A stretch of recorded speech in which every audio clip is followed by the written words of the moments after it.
Gua dukung Pak Anies yang pertama ini video ini. Doakan kami dan jadilah saksi bagi kami. Saksi yang nanti akan bersama pada saat kami mempertanggungjawabkan di hadapan Allah Subhanahu wa taala. Sang pemilik segala kekuasaan yang memberikan kekuasaan kepada siapapun yang ia kehendaki dan yang mencabut kekuasaan dari siapapun yang ia kehendaki.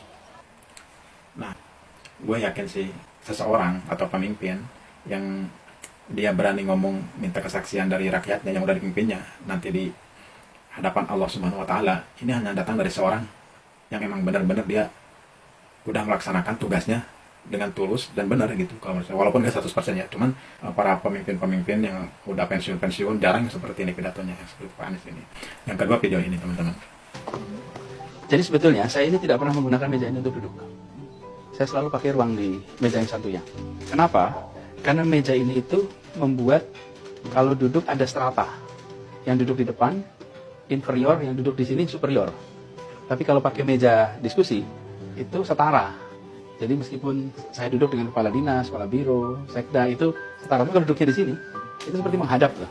Jadi saya praktis nggak pernah pakai meja ini. Jadi meja ini cuma meja untuk simpan atau untuk tanda tangan.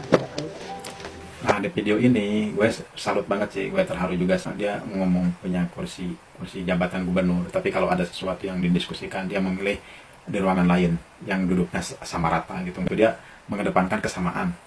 Jarang-jarang juga sih pemimpin yang berpikir seperti itu. Kadang kan ego pemimpin itu tinggi, wah gue pemimpin nih. Nah, terus yang ketiga video ini nih. Ada satu perusahaan itu sudah memberikan kewajiban pada kita setoran itu 500 miliar dalam bentuk bangunan-bangunan. Ya teman-teman bisa hitung lah, kalau memberikannya aja 500 miliar, kira-kira skala bisnisnya dan keuntungannya berapa? Raksasa. Tapi saya diberi amanat ini oleh rakyat, itu bukan untuk gentar pada kekuatan uang, tapi untuk melaksanakan semua yang menjadi ketentuan. Dan saya ingin kirimkan pesan pada semua, jangan pernah coba-coba rupiahkan otoritas ini. Otoritas ini tidak untuk dirupiahkan dan saya tidak berencana untuk berkompromi dengan rupiah. Berapapun besar ukuran Anda, bila Anda tidak taat pada aturan, saya akan hadapi dan saya akan disiplinkan. Nah, video itu teman-teman, Pak Anies udah ditawarin atau disobok sama oligarki untuk tidak menjegal bisnisnya, dia nolak. Padahal kalau emang dia benar, dia mau nerima, mungkin dia udah kaya dari bisnis segitu. Kalau misalkan dia ambil keuntungannya berapa, gitu kan?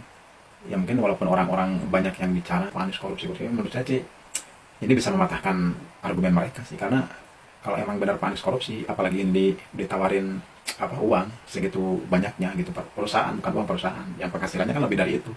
Mungkin Pak Anies sekarang kekayaannya udah melebihi yang sekarang 11 miliar, itu pun juga 11 miliar utang, mencakup utang gitu kan.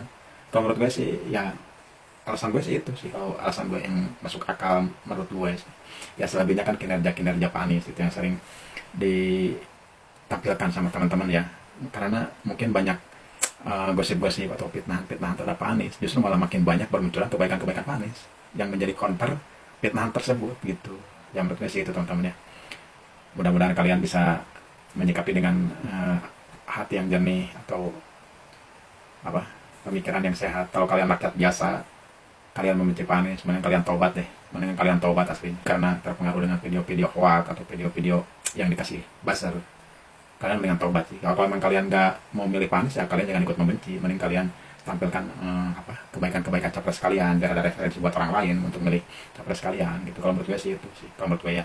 Oke teman-teman, salam akal sehat, salam akal waras, salam perubahan.